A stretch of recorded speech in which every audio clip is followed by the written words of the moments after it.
Tao. Kap, mag-send ka nga ng mga tanong. Meron ano dito sa amin, iglesia.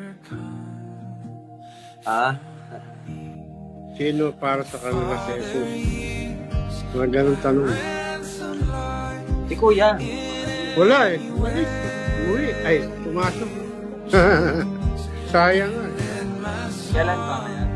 Mamaya alas 7. Dapat kasi kapag may tanong ka. Oo, alam mo rin. Dapat meron ka rin verse.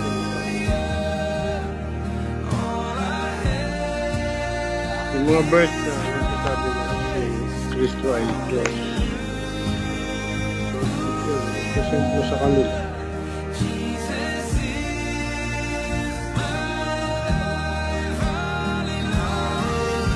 Yan nga. Mamaya na lang dad. Reverse mo na, ha? Okay. Kaya naman dyan ulit, dad.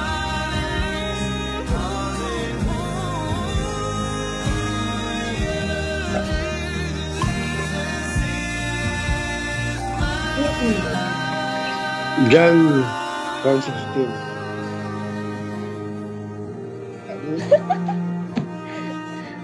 At mula sa kanyang kapuspusan ay binigyan tayo ng nakatanggap tayo ng biyaya na sinundan pa ng biyaya. John 20. Job 20:28. Ano rin? Uy, ano yun? Napagkat. Ay, ano ba? Job? At sa tao ay sinabi niya na ang takot sa Diyos ay karunungan at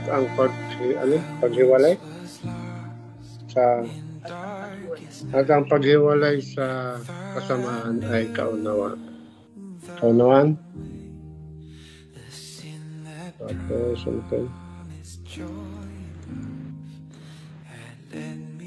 ano? Yung Titus 2. Titus 2. I-memorize ko na yun. 11-13. Kapagkat nagpakita ang biyaya ng Diyos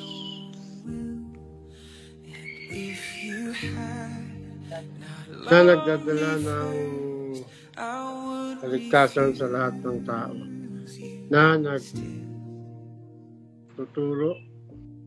nagtuturo sa atin na matapos itakwil ang kasamaan. Matapos itakwil ang kasamaan at mga makamundong pagnanasa ay dapat tayong mamuhay ng may katinuan,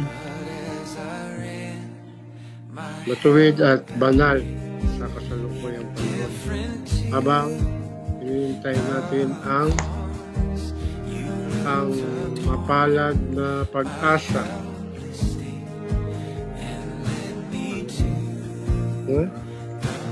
Mapalad na pag-asa at ang pagpapakita ng kaluwalhatian ng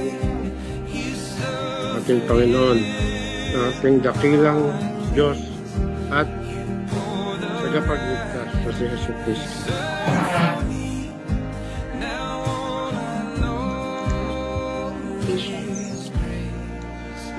Ephesians 5:17.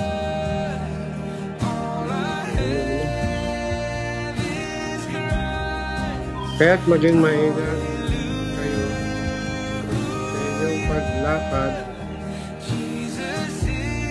kaya hindi kaya ng mga mangmang, hindi gaya ng marurunong na sinasamantala ang panahon, sapagkat ang mga araw ay masasama. Kaya't huwag kayang maging hangal, kundi Kundi unawain ninyo ang kalooban. Kung ano ang kalooban ng Panginoon. Tapos?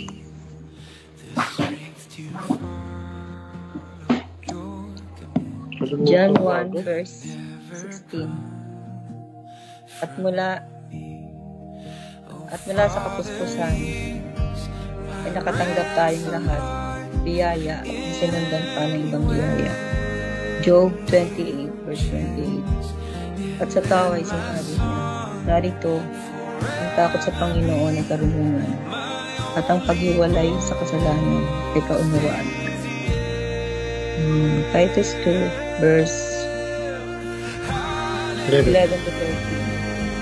Sapagkat nagpakita ang biyaya ng Diyos na nagdadala ng kaligtasan sa lahat ng tao na tuturo na matapos itakwil ang kasamaan at mga makamundong pagnanasa ay dapat tayong mamuhay ng may katinuan, matuwid at banal sa kasalukuyang panahon.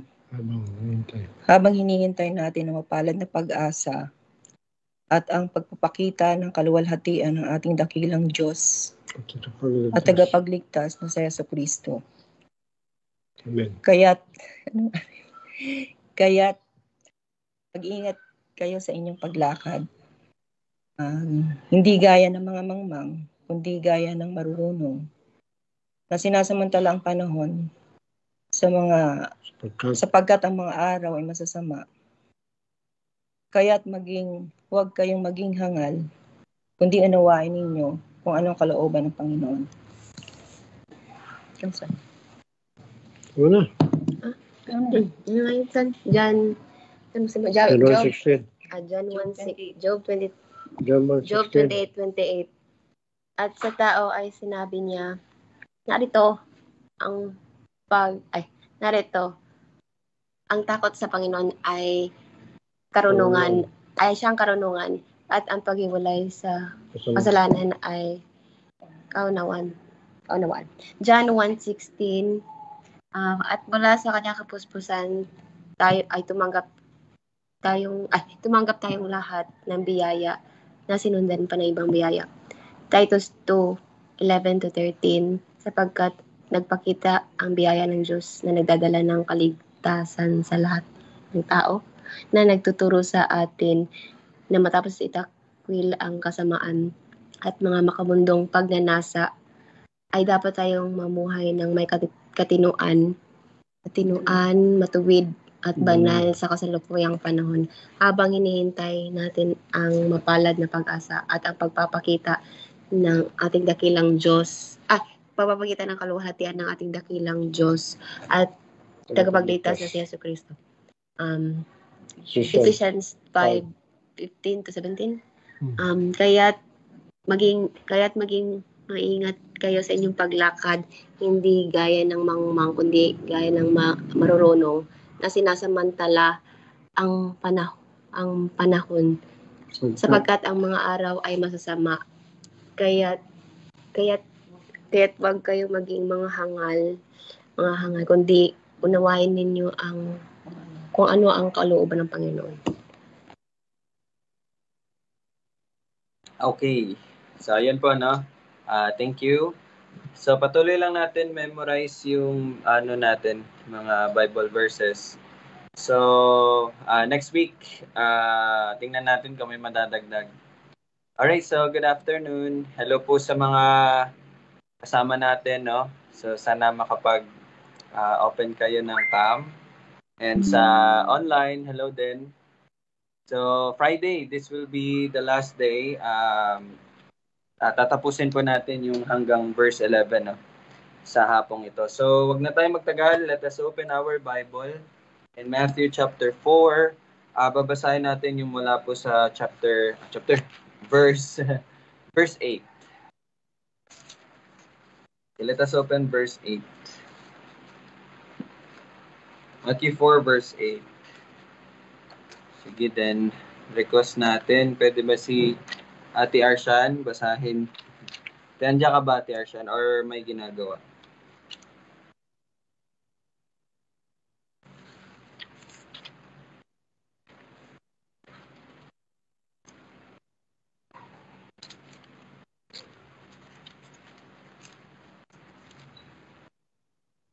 sige, si ano na lang, si Tita Susan.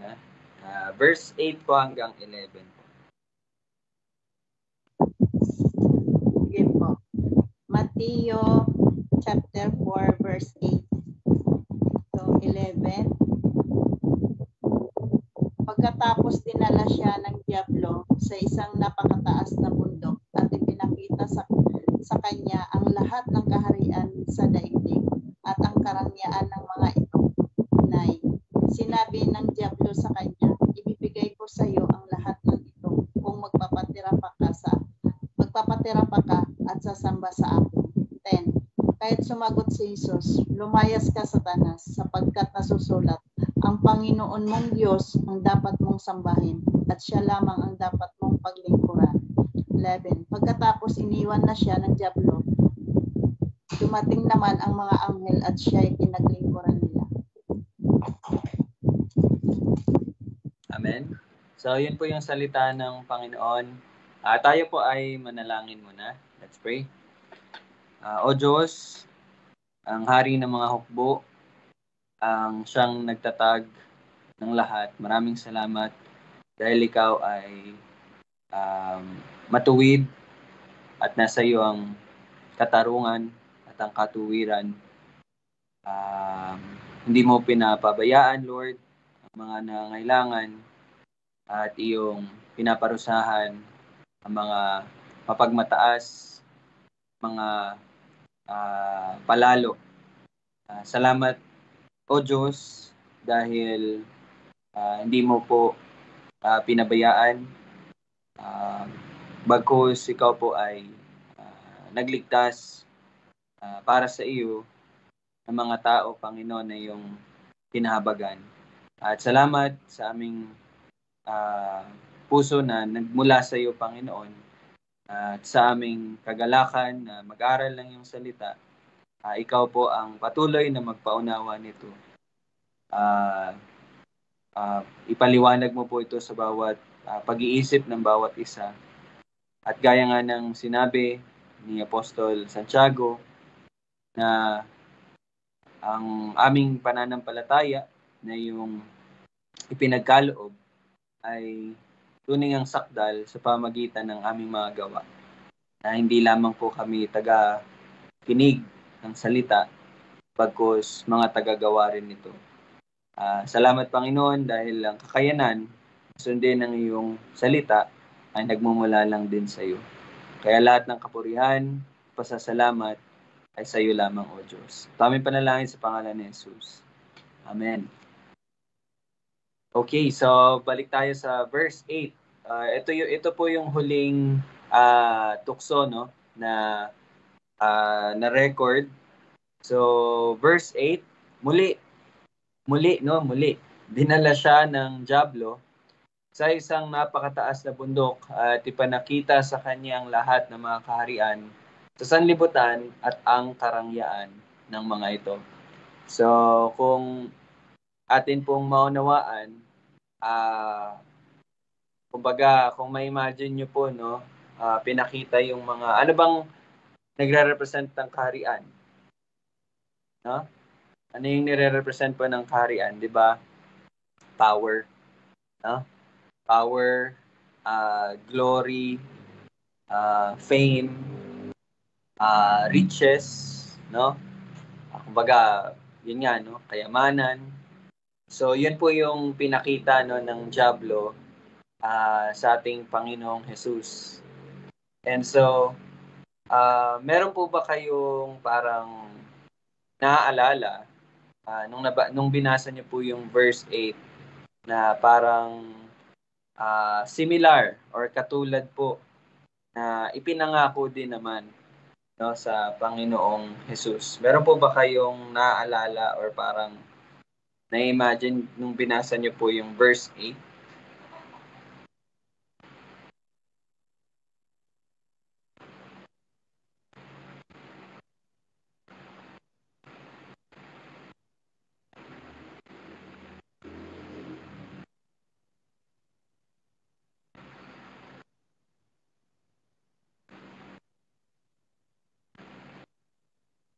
Meron po ba?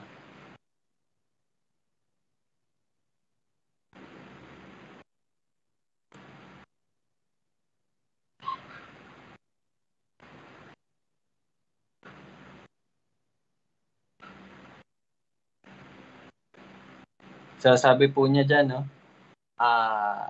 lahat ng mga kaharian, no, sa sanlibutan, ang karangyaan ng mga ito. So, para po mas maging parang malinaw sa atin, pwede po ba tayo pumunta sa Luke? Isasama na po natin yung Luke dito. Kasi tatapusin na natin tong series ng temptation, no? So, kasama na po yung Luke. Kasi halos magkatulad lang po yung sa Luke at sa Matthew. So, Luke chapter 4, tingnan niyo po yung verse 9 ng Luke chapter 4. Verse 9. Simula po sa verse 9. So, basahin natin. Okay, basahin ko po para sa inyo. Pagkatapos ay kanyang dinala siya sa Jerusalem at inilagay siya sa tuktok ng templo. Sorry, hindi pala verse 9.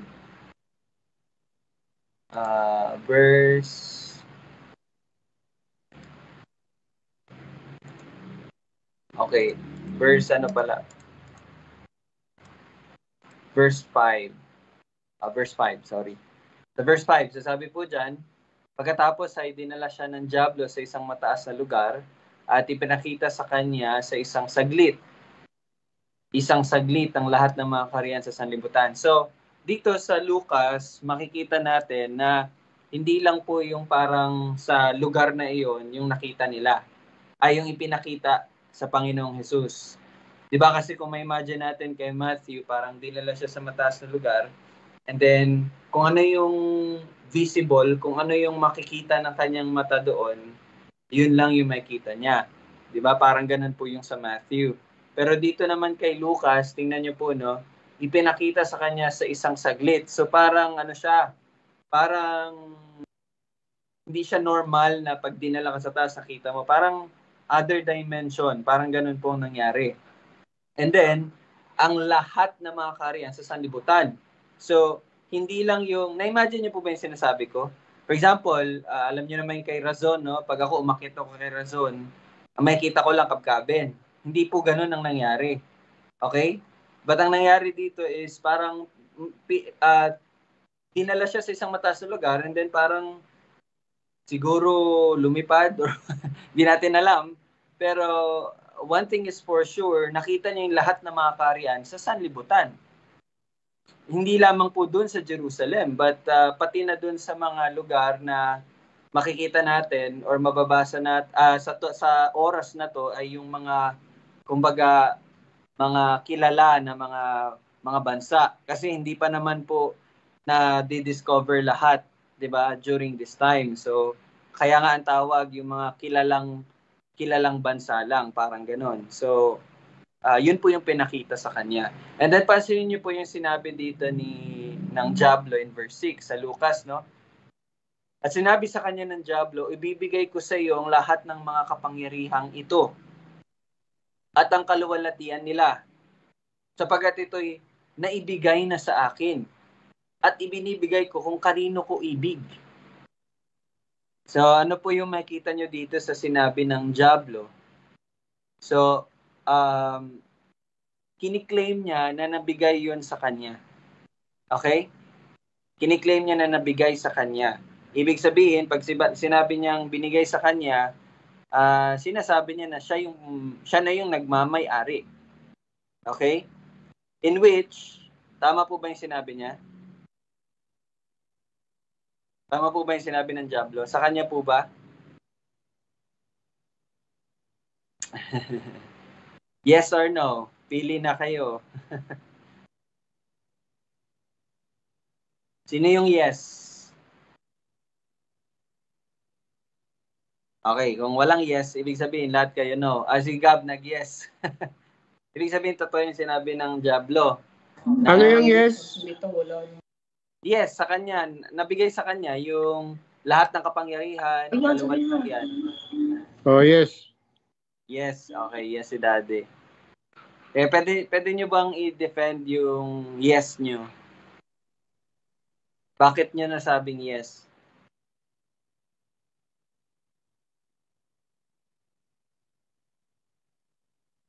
Bakit po yes? Sabi niya, di ba? sapagkat naibigay na sa akin. Ano ba yung naibigay sa kanya? Lahat ng kapangyarihan at kaluwalhatian ng mga kaharian sa sanlibutan. Yun yung tinutukoy niya. So, bakit po yes? At bakit naman no? Diba?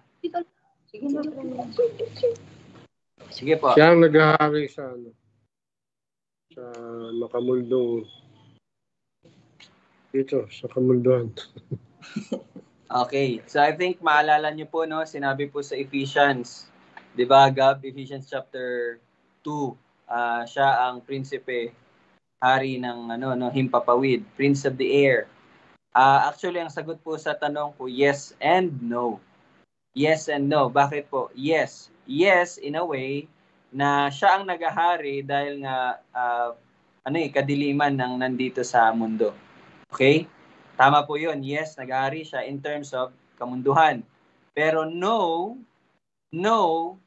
dahil ang soberanya ay ang Panginoon. Ang Panginoon pa rin ang may hawak. And isa sa mga pinahintulutan ng Panginoon, isa sa mga sovereign will niya is yun, na maghari siya for a moment of time. Okay? So, yes and no po. And then sabi niya, ibibigay ko kung kanino ko ibig. Na ang tanong ko, maibibigay niya ba talaga? Pinamalit yung tanong, maibibigay niya ba talaga? Ano ba yung pinapangako niya? Kapangyarihan at kaluwalhatian ng lahat ng mga kaharian sa bansa. Maibibigay niya ba talaga? Yes or no?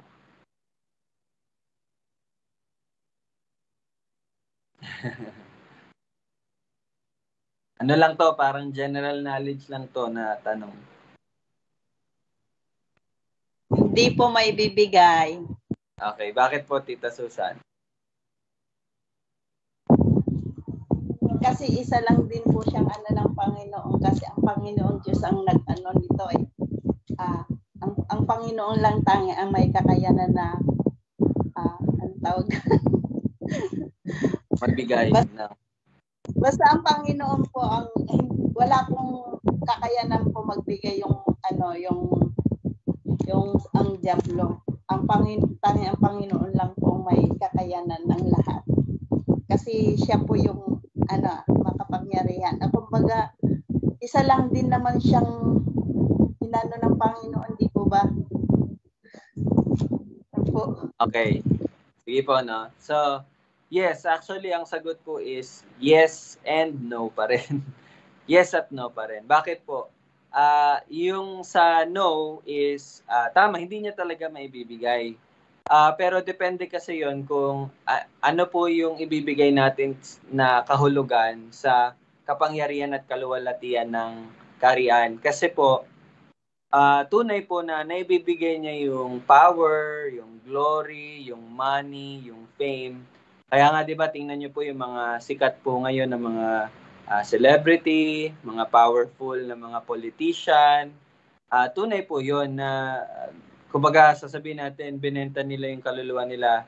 I mean, kumbaga nagawa nila 'yon na nakamtan nila 'yon dahil po sa 'yon, kumbaga sa mga pamamaraan na hindi naman ayon sa kalooban po ng Panginoon. So sa pamamaraan na iyon, masasabi po natin na yes and no, dahil no naman kung ang atin pong sasabihin na kapangyarihan at kaluwalhatian na to yung tinutukoy po ng Panginoon na sinabi niya sa kanyang tanging anak na pagkatapos ng iyong paghihirap ay, di ba, itataas kita, lahat ng all the authority, dominion, and power will be under your footstool, di ba?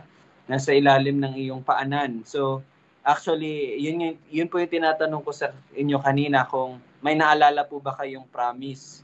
Yun po yung tinutukoy ko, yung promise ng Diyos Ama sa Kanya, sa tanging anak, na all authority, dominion, and power ay ibibigay ng Ama sa Kanya. Naintindihan niyo po? And so, ngayon, ang Panginoong Hesus ay nakaupo na po sa kanang kamay ng Diyos. And so, siya po ang naghahari, no? So, we are all under his, kumbaga under his authority and judgment. So, tunay tunay po na nangyari yon. Kaya lang dito sa binabasa natin na tukso, kasinungalingan po itong sinasabi ni Satanas. Hindi niya po yun maibibigay sa Panginoong Jesus. Pero yung maibibigay niya na kapangyarihan dito sa mundo, yun po yung mga, yun nga yung mga literal na power, kapangyarihan, literal na kayamanan dito sa mundo, in which yun yung ini-enjoy ng mga tao. So, sana naging malinaw po ito sa atin, itong verse 6, no? And so, kung magpapatuloy tayo sa verse 7, kahit kung sasamba ka sa akin, ng lahat ng ito ay magiging iyo.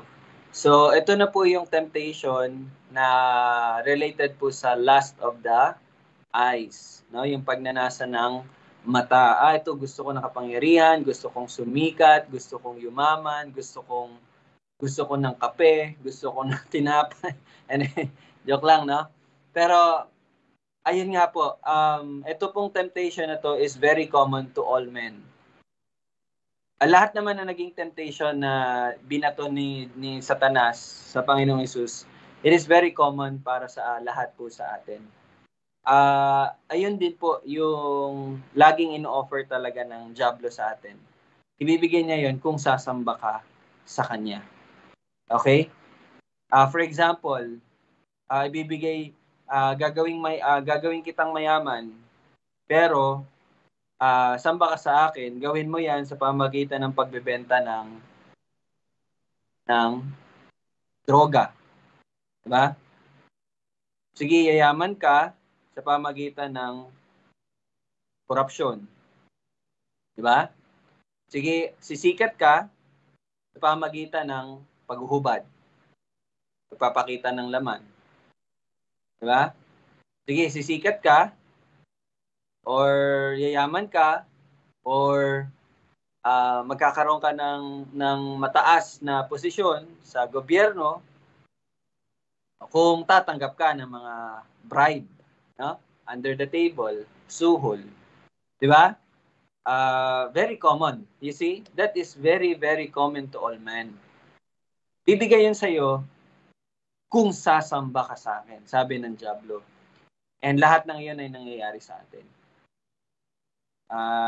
Yan ay, diba, temptation lahat sa atin. You see? Diba? Tingnan nyo po, ano po ang pamamaraan na mas madali ang pera sa pamamaraang mali? Diba? Sa pamamaraang hindi ayon sa kung ano yung tama. Diba? Mas malaki ang pera po sa mas malaki ang pera sa mga pamamaraan at mali.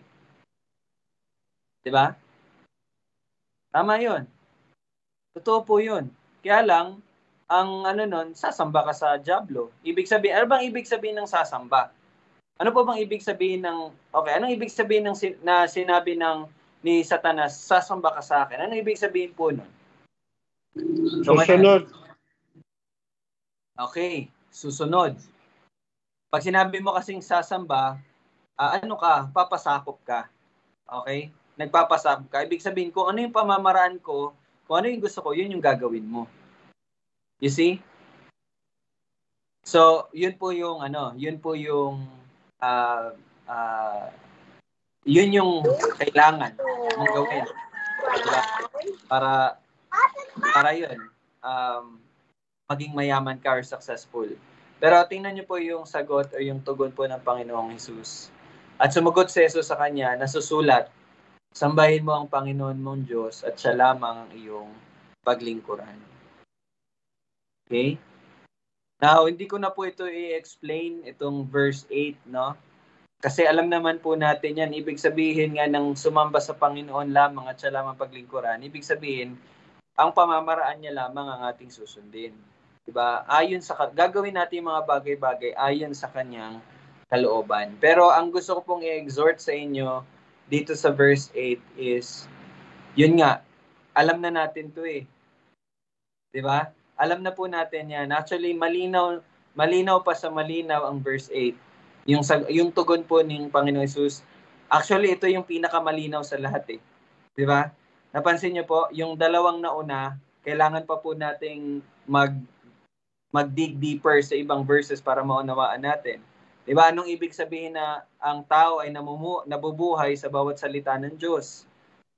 Diba? Inano pa natin yon, sinearch pa natin yon. Hindi yon patungkol sa pagbabasa lamang ng Biblia. Diba? Ba't namumuhay ka sa kung anong kalooban ng Diyos? And then yung pangalawa, huwag mong tuksuhin ang Panginoon mo. Ano ibig sabihin nun? So we learned na yung pagkakaroon ng doubt, no? Yung hindi pagtitiwala. Kumbaga naniniwala ka na may Diyos, kung gagawin niya to, gagawin niya yung ganito ganyan. So yan, natutunan natin to. So itong pangatlo, ito yung pinakaklaro sa lahat. Hindi na natin kailangan to pagdiskusyonan pa. It's very clear. Sambahin mo ang Panginoon mong Diyos at siya lamang ang iyong paglingkuran. So ano po yung bibigyan nating diin dito?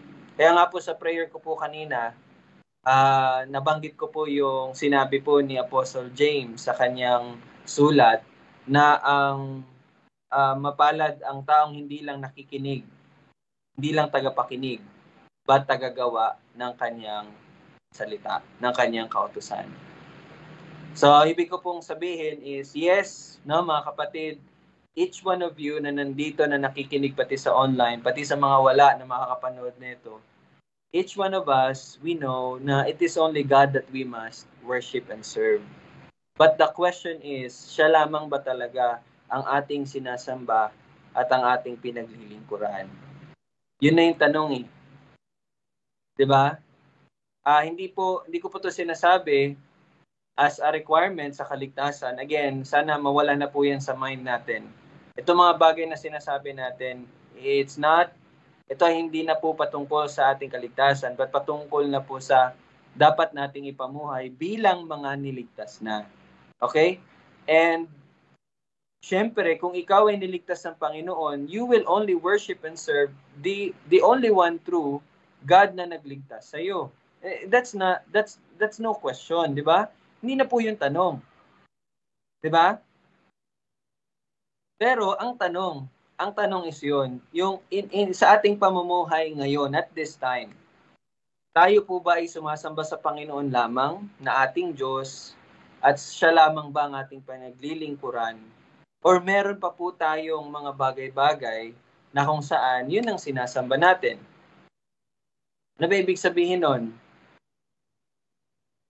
Ibig sabihin, mga ibang bagay na ating mas pinapahalagahan. Mga bagay na nag-uudyok sa atin na gumawa ng bagay kahit naman na hindi ito yung kalooban ng Diyos. 'Di ba? Kasi nga po, gaya nga po ng sabi ko po kanina, at hindi sabi ko, but sabi ni Apostle James sa kanyang sulat, na ang ating pananampalataya ay nagiging sakdal sa pamagitan ng ating mga gawa. 'Di ba? So, hindi po ibig sabihin noon na faith plus works, okay? But ang ibig sabihin lamang po noon na napapatunayan sa atin na ang ating pananampalataya ay tunay sa pamagitan ng ating pamumuhay. Yun po ibig sabihin nun. Pinapatunayan lamang po ng Panginoon sa atin na, Ryle, ikaw ay tunay na bago ng tao. Ikaw ay tunay na may bago ng puso. Ikaw ay tunay na may espiritu na nagmumula sa akin. Kasi magagawa mo na ito.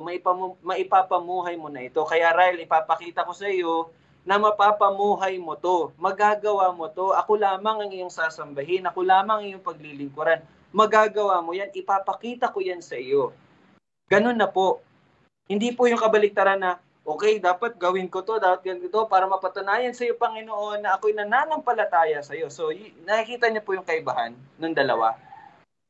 Legalismo po yung pangalawa. Di ba? Yun yung legalismo. Na kapag hindi mo nagawa yung ito, ganito, ganyan, hindi ka pala ligtas. Wala ka palang tunay na pananampalataya. But hindi na po yun ang nasa atin. Ano na nasa atin? It is the Lord who will prove to us na tayo'y pinagkalooban niya ng pananampalataya. Yun po yung sinasabi ni James. Hindi po yun yung parang requirement. Okay, kung ligtas ka talaga, dapat may gawa ka. Hindi. But sinasabi niya na ang tunay na ligtas ng Panginoon, na binigyan niya ng pananampalataya, makikita niya yon na siya may pananampalataya dahil may lalabas sa kanya na gawa. Diba? Naintindihan niyo po yon? Kaya nga po, di ba? Kaya nga po ito, isa sa mga bagay na pinagpapasalamat ko talaga sa Panginoon. In which napakaganda yung sinasabi din sa awit na all I have is Christ, di ba? Di ba may parte po dun sa all I have is Christ na kahit na yung pagsunod ko sa iyo ay hindi ko magagawa. Ano yan? Your commands will never come from me. Okay. Yung kahit yung pagsunod ng iyong kautusan na hindi nanggagaling sa akin. Di ba yan sa all I have is Christ? Ano yan? Ano ang part yan? Never come from me. Nakalimutan ko yung unang line. Pero sana naalala niyo yan. Nagets po yun. Kaya isa talaga sa pinagpapasalamat ko is, Lord, itong pag-obey ko sa iyo, ito ay sa ikapupuri na yung kaluwalhatian. Kasi ito'y gawa mo. Ito'y nagmumula sa iyo. 'Di ba? Nagets niyo po mga kapatid. So, ano po tong natin, pinag-uusapan natin dito? It's a reminder na lang po sa atin. Paalala na lang kasi nga minsan or kahit nga po most of the time nalilihis tayo no? Nakakagawa talaga tayo ng kasalanan. Sinusunod pa rin natin yung laman, sinusunod natin yung pagnanasa natin. So, kapatid, it is by grace, sa biyaya ikaw ay naligtas. So, praise the Lord. Kasi ligtas ka. Kaya lang, kailangan mong mapaalalahanan. Okay? Kailangan mong mapaalalahanan na ikaw ay niligtas. Gaya nga po ng sinabi ni Pedro sa Acts 3, verse 26. Ano sinabi niya kung natatanda niyo last Sunday? Na kayo'y, di ba, pinagpala ng Diyos sa pamagitan ng pagtalikod ninyo sa inyong mga kasamaan. And then, actually, dapat sa Sunday ko pa ito sasabihin, pero sabihin ko na lang sa inyo in advance, kasi English din siya, pero napakaganda nung sinabi ni Matthew Henry, no?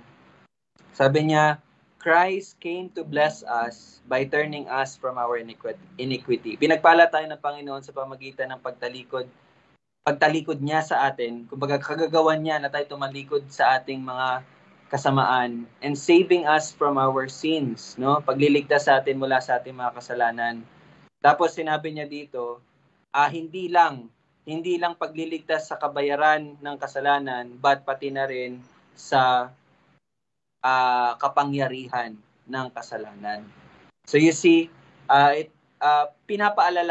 paalala na lang po ito sa bawat isa na you must, ang tanging sasambahin mo lamang ay ang Panginoon at siya lamang yung paglilingkuran. Hindi ang iyong sarili, hindi ang mundo, no? It is God. So ano pong gagawin natin, mga kapatid? So ngayon, tingnan natin yung yung pinapamuhay natin ngayon. May mga bagay po ba ngayon na hindi ang kalooban ng Panginoon ang sinusunod natin.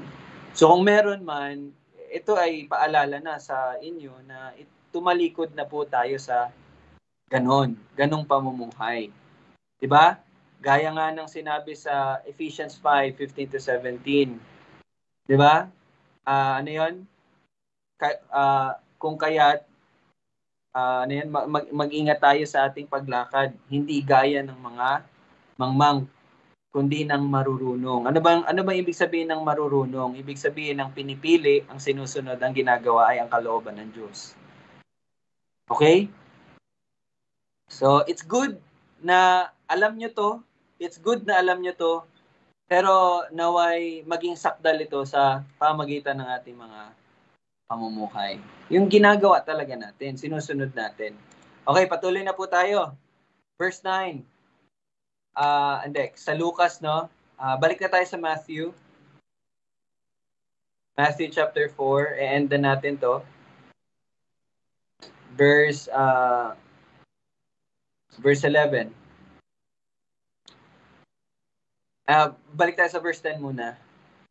Grabe yung sagot ng Panginoon Jesus na sumagot sa kanya si Jesus, lumayas ka, Satanas. No? Lumayas ka, Satanas. So, ito, pagpapakita po ito na sabi sino nga yung nagsabi nun?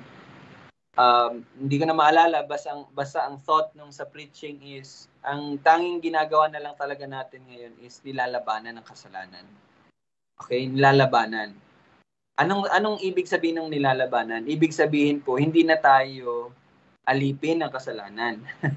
kalaban na natin ang kasalanan. Hindi na tayo comrade, hindi na tayo kakampi ng kasalanan, but we are now enemies of sin. 'Di ba? Kaya nga po kinakamuyan na natin ang kasalanan. So every day is a battle. Kaya nga po, 'di ba, sinasabi sa atin, every day is a battle. Ano talaga? Labanan. We are under war. Kasi hindi na tayo sa kasalanan eh. Kaya 'di ba, lumayas ka. No, bear that in mind. And verse 11, pagkatapos nito iniwan siya ng dyablo at dumating ang mga anghel at pinaglingkuran siya. So, tingnan nyo po. Pagkatapos ito, iniwan siya ng dyablo. Okay? Iniwan siya ng dyablo. Ibig sabihin, masasabi natin na natapos yung pagtutukso dito. Pero, kung magja-jump po tayo sa Lucas, balik tayo sa Lucas chapter 4, tingnan nyo po ano nangyari, no? Doon tayo sa verse 13. Luke 4:13.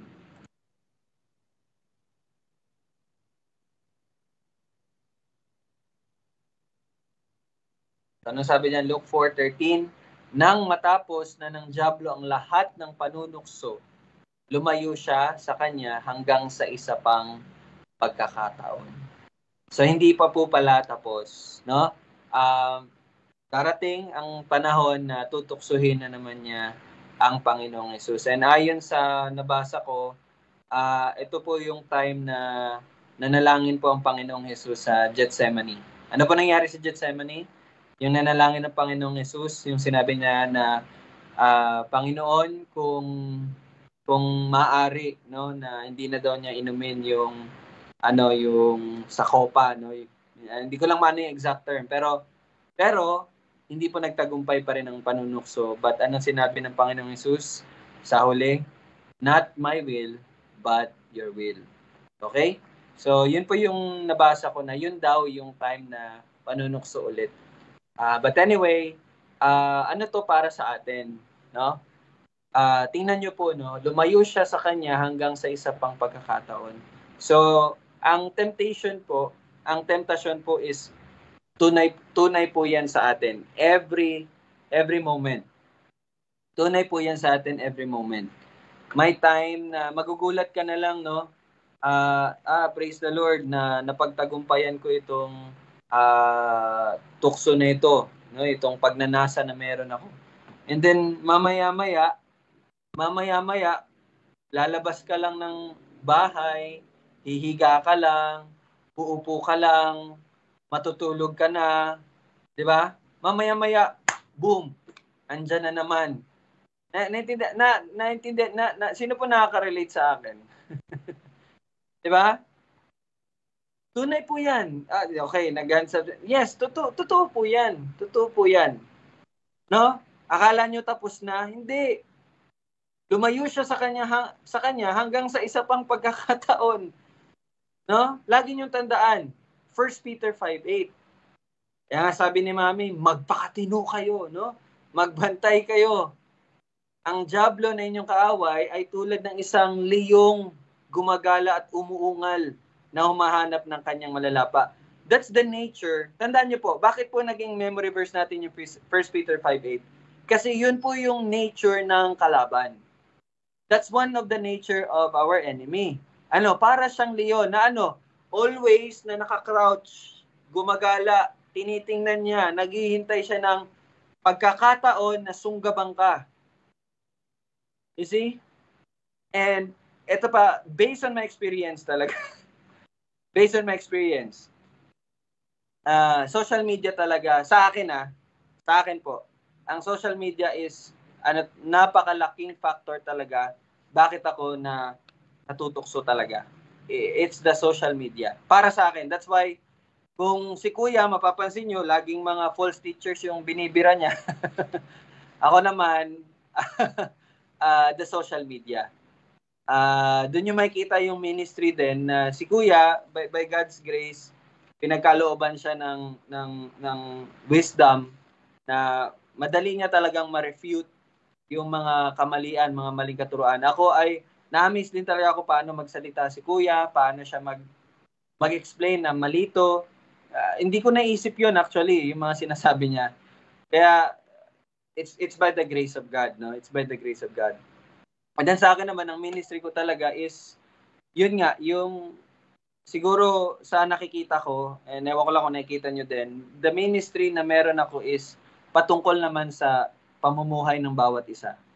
Kaya yun talaga yung lagi kong binibira din. Kumusta ka na, Gab? Di ba? Ano nang ginagawa mo, Gab? Yung bawat isa, di ba? Yun na yung yun sa akin yun yung binabantayan ko, yung lakad nyo sa buhay. Kung, merong nanghihina, remind mo to sa mga preaching, pag nakikita ko na ganito, ganyan, sinasali ko para hindi matamaan, but yes, matamaan, and mabigyan ng babala. Di ba? So, kasi tunay ito eh. Diba? Tunay ito. Luke 4:13. Tunay yan. Hanggang sa isa pang pagkakataon. Kung hindi ka man niya during that time, mamaya ulit. Hintayin lang kita, Ryle.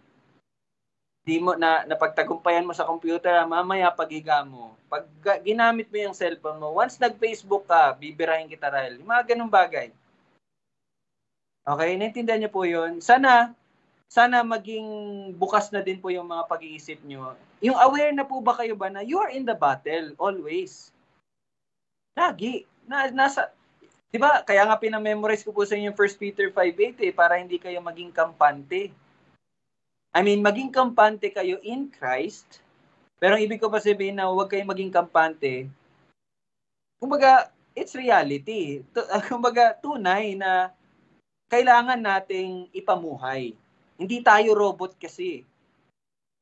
Di ba? Galit na galit tayo kapag sinasabihan, yung Diyos nyo pala, ginawa kayong robot kaya naniniwala kayo sa Kanya. Di ba? Yan yung mga tira ng mga Armenian sa mga Calvinist. Mga robot pala kayo. Hindi tayo robot eh. Ito yung kagandahan. Kasi binago tayo ng Panginoon. Alam niyo po ba, binago tayo ng Panginoon? Binigyan niya tayo ng pinabagong buhay. Binigyan niya tayo ng bagong puso. Binigyan niya tayo ng Espiritu Santo. Na anong ibig sabihin nun? Hindi tayo robot. Ang ibig sabihin po nun, malaya na tayo. Ano yung kalayaan na yon? Malaya na po tayo na gumawa na ng kalooban ng Diyos. Yun po yung binigay sa atin. Kung dati alipin tayo ng pagkakasala, kumbaga, anong ibig sabihin ng alipin sa kasalanan? Ang inclination natin, ang kagustuhan natin lagi is gumawa ng kasalanan. Pero, yung pagliligtas po ng Panginoon sa atin, anong ibig sabihin nun? Binigyan niya tayo ng kalayaan. Anong kalayaan? Kalayaan na freely, wholeheartedly, okay? Wholeheartedly, gawin ang kanyang kalooban. Yun na po yung binigay ng Panginoon sa atin. Yun po ang isa sa mga spiritual na pagpapala na ipinagkaloob ng Diyos sa atin. Kaya it is our joy to serve the Lord. It's our joy to worship the Lord. It is our joy to obey the Lord. Kasi bagong puso nang binigay sa atin. Hindi tayo robot. Kaya maging maingat tayo. Magpakatino tayo. Magbantay tayo. So you see the warnings? Nakikita niyo po yung warning? Diba? Tulad nito. Mark my words. Pagkatapos ng Bible study, siguro by the grace of God, lahat tayo, sana, by the grace of God, lahat tayo na nako-convict. Yung ginagawa ko mali. Ayoko na yon. Pagkatapos nito, magbabasa na ako ng Bible. Pagkatapos nito, magpipray na ako. By the grace of God, yun po yung nangyayari sa puso natin. Pero mark my words, at the same time, pagkatapos ng Bible study, dyan na naman darating yung tukso. Dyan na naman yung natamad na naman, wala na namang gana. You see? Naintindihan niyo po yun? So, we are at battle. tayo po ay nakikipagdigma sa ating sarili. Why? Bakit sa ating sarili? Kasi nasa makasalanang katawan pa po tayo. Okay? Nasa makasalanang katawan pa po tayo. Plus, the sanlibutan, the world, and then Satan. Okay? Naintindihan niyo po yun? Okay. So, yun po. By the grace of God, natapos na po natin yung series natin sa Temptation of Jesus Christ. Magpakatino tayo, magbantay tayo lagi. Okay? Alright. Sige po, baka may maidadagdag po kayo. Okay lang po. Kayo, kumusta na po kayo? May Bible study yung mga tatay, nanay mamaya. Andiyan si Bong? Uwi yan, Dad, mamaya. 7:30 kayo? Ay, ano ba? Pauwi na po. Pauwi na daw. So, Tita Susan. 7:30. Tita Susan, 7:30, no? Oo. Saan ka, Tita Susan? Diyan? Or sa bahay nyo? Or ano? Sa bahay na? Hindi ka namin marinig. Sorry. Pag wala po akong load sa bahay, pupunta na lang po ako dyan sa inyo. Sige po. Lipad ka lang po, lipad. Support na lang po ako. Ayan. Sige. Dad, pa-invite din si Tita Che, no? Ma'am, pa-invite din si Tita Bing. Chat mo lang. Bing, ito ganyan. Okay, sige po. So, yun lang. We praise God, no? Dahil meron tayong nakita natin na nag-iisa na napagtagumpayan yung bawat temptation na hindi natin kayang pagtagumpayan. So, we rest. Doon po tayo, tawag yan? Yun lang po talaga yung natin, yung kaligtasan natin, yung sa pagtatagumpay po ng Panginoong Jesus. Kasi kung hindi niya po yung napagtagumpayan, wala po tayong kaligtasan. But we praise God kasi napagtagumpayan na yung bawat temptation. Lahat ng temptation, napagtagumpayan yan para din sa atin. You see? So, hindi talaga ang kaligtasan sa atin. It is by the finished work of our Lord Jesus Christ. So, praise Him, no? Pasalamatan niyo po siya lagi. Pasalamatan niyo. Alalahanin niyo lagi yung ginawa niya. So, we praise God for that. So, sige po, tayo po ay manalangin. Let us pray. O Diyos, kami po ay nagpapasalamat sa iyo sa lahat ng itunuro mo ngayon sa amin na pagpapakita na ang iyong salita na ang siyang mag-iingat sa amin, ang siyang gagabay sa amin upang hindi kami lumiko sa kanan o sa kaliwa, bagkus lumakad ng matuwid sa daan na nilakaran na ng iyong tanging anak na si Jesus, ang gumawa ng bawat bagay na tama, magaganda, at mabuti na naayon sa iyong kalooban. At salamat Panginoon dahil tunay nga na meron kaming pinakapunong pari na siyang nakakaalam ng lahat ng aming kahinaan, na siyang dumaan din sa lahat ng aming kahinaan, ngunit napagtagumpayan ng lahat ng pagtutukso.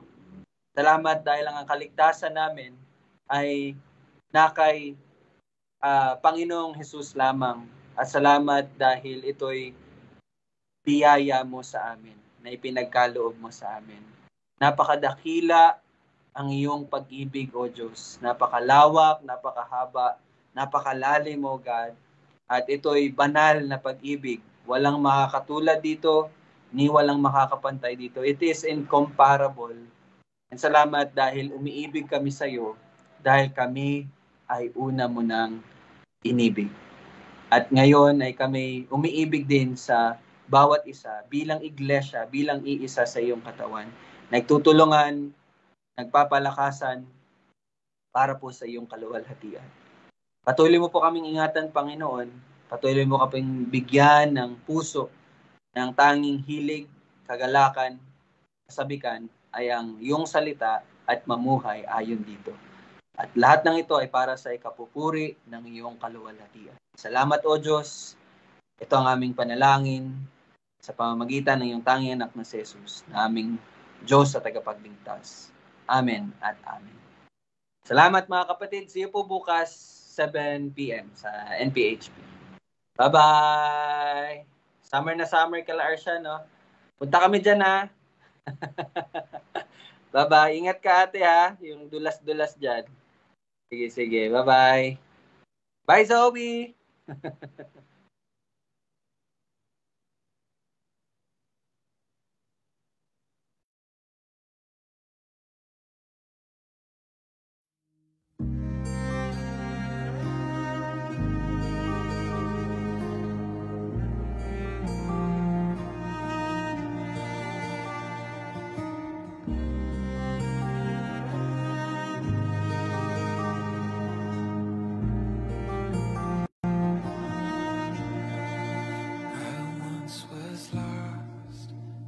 Darkest night, yet thought I knew the way, the sin that promised joy.